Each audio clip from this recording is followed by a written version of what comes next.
Welcome back to your English channel GEL grammar genius. GEL grammar genius की एक और video में आपको मैं वेलकम करता हूँ। जैसा कि आपने पहले से 3 वीडियोस आप देख चुके हैं। उन वीडियोस में हमने प्रेजेंट इंडेफिनिट टेंस जो था उसे डिस्कस किया था कि प्रेजेंट इंडेफिनिट टेंस होता क्या है और उसको हम कितने टॉपिक्स के अकॉर्डिंग पढ़ेंगे। तो लास्ट वाली जो 3rd वीडियो थी उसमें हमने रोल ऑफ AV के हवाले से कुछ नोट पढ़े थे। उनमें से हमने 3 नोट जो थे वो कवर कर लिए थे। अब चौथा और 5वां नोट आज हमने इसे स्टडी करना है और इसके बाद हम लोग स्टडी करेंगे वर्ब टेबल को।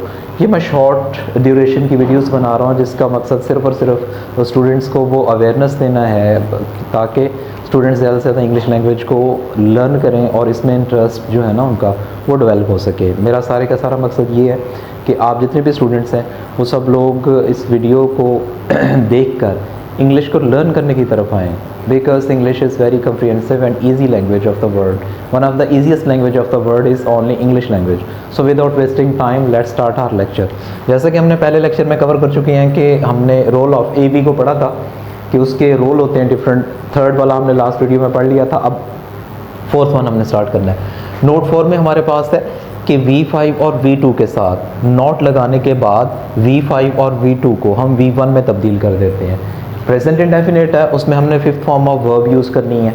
अब ये पहले वीडियो से पहले वीडियो लेक्चर में मैंने कहा था कि आप लोग सोच रहे होंगे कि 3rd फॉर्म ऑफ वर्ब होती है, यानी 3 फॉर्म ऑफ वर्ब होती हैं, मैक्सिमम 4 होती हैं, 5वीं कहाँ से आ गई। तो वर्ब टेबल में आज ये आपका सारा जो कन्फ्यूजन है, जो आपका डाउट है वो आज क्लियर हो जाएगा।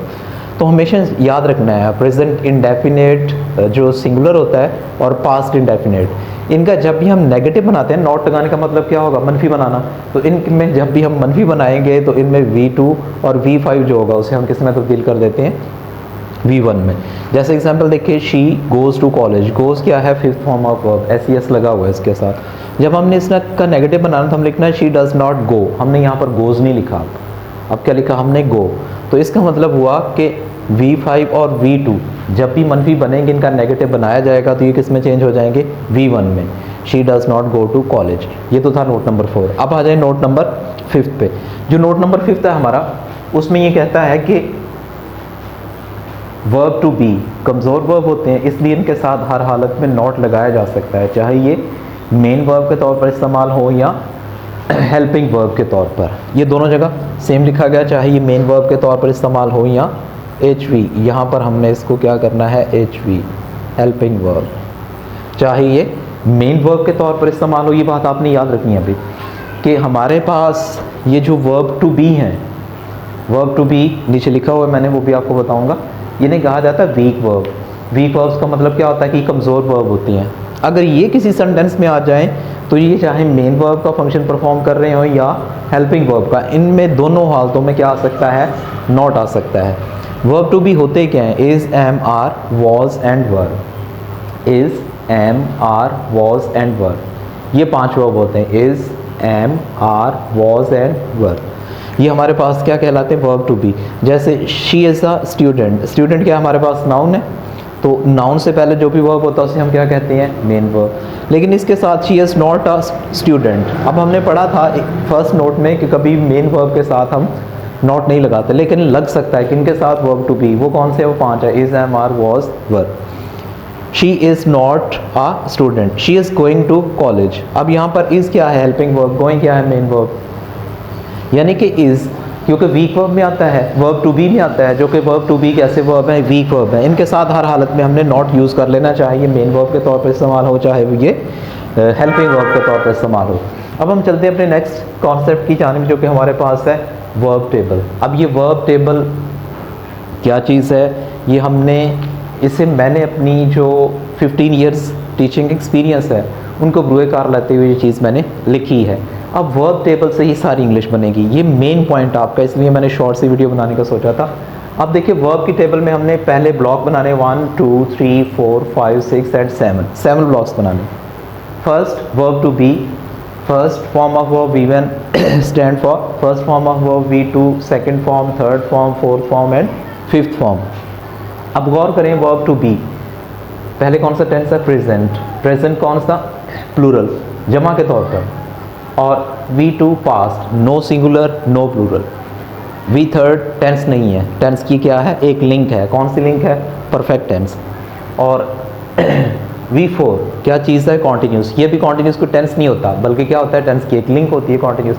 इसी तरह से वी फाइव ये टेंस है। कौन सा टेंस है, वही वी वन वाला। ये प्रेजेंट प्लूरल था, जमा के लिए इस्तेमाल होता है। और वी फाइव किस लिए, प्रेजेंट इंडेफिनिट टेंस है और सिंगुलर के लिए यूज़ होता है। अब हमने पढ़ना है वर्ब टू बी में, पहला वर्ब टू बी ही है। टू बी का मतलब होता है होना, इसमें एक्शन नहीं होता, नॉन एक्शन वर्ब होते हैं। जैसे वी वन में आएगा एम और आर, पास्ट में आएगा वॉज वर, परफेक्ट में आएगा बीन, कॉन्टिन्यूस में आएगा बीइंग और प्रेजेंट। सिंगल में क्या आएगा हमारे पास, सिंगुलर में इज आ जाएगा। ये वर्ब टू बी है, होने को जाहिर करेंगे। अब उसके बाद है verb to do. First form do, second did, third done, fourth doing and fifth one does, जो कि हेल्पिंग वर्ब यूज़ करते हैं, डू और डज, ये उसी में आ गई। वर्ब टू हैव, अब डू का मतलब क्या था, करना। हैव का मतलब क्या है, रखना। Verb to have, had, having और हैज़। उसके बाद हमारे पास आ गया verb to need. Verb to need, need का मतलब क्या होता है, ज़रूरत या चाहिए भी लेते हैं हम। Need, needed, needed, needing and needs. Last में हमारे पास वर्ब है वर्ब टू विल। अब ये WILL विल, जो पास स्टूडेंट्स होते हैं या टीचर्स होते हैं उसको ये समझते हैं कि ये जो विल है ना ये वाला, इसको हम कहते हैं कि ये फ्यूचर टेंस है। तो बेटा ये वर्ब नहीं है, ये मॉडल है। अगर इसे ऐसा वर्ब लेंगे तो इसकी उर्दू क्या होगी, ख्वाहिश और वसीयत हो जाएगी। जैसे विल है, विल्ड है, विल्ड है, विलिंग है और विल्स है। अब वही एग्जांपल जो मैंने आपको verb start role of auxiliary verb के स्टार्ट में बताई थी, my mother has a beautiful umbrella. अब हमने इसका थोड़ा सा डीपली एनालिसिस करना है। अब हमने ये देखना है कि ये जो हैज़ है, इस सेंटेंस में हैज़ किस टेंस को रिप्रेजेंट कर रहा है। तो ऊपर टेबल में ज़रा देखें किस टेंस में है ये आपको नज़र आ जाएगा, हैज़ है। ये देखिए वर्ब टू हैव वाला हैज़ किस में आ गया, V5 में। इसका मतलब है प्रेजेंट है और क्या है, V5। क्लियर होगी ये बात। अब हमने ये क्या है, सिंगुलर है, एक V5 है, दूसरा क्या है, सिंगुलर है। और आपका ये नोट अभी लिखा हुआ है मेरा कि जब भी हमने V5 और V2 का नेगेटिव बनाना है तो इस V5 को किस में चेंज करना, हमने इसे चेंज कर देना है V1 में। तो माई मदर हैज़ नॉट, ये सेंटेंस लॉजिकली क्या हो गया, रॉन्ग हो गया। तो माई मदर डज नॉट। अब यहाँ पर गौर करना आपने कि ये डज क्या बेटा हमारे पास, ये डज आ गया हमारे पास V5।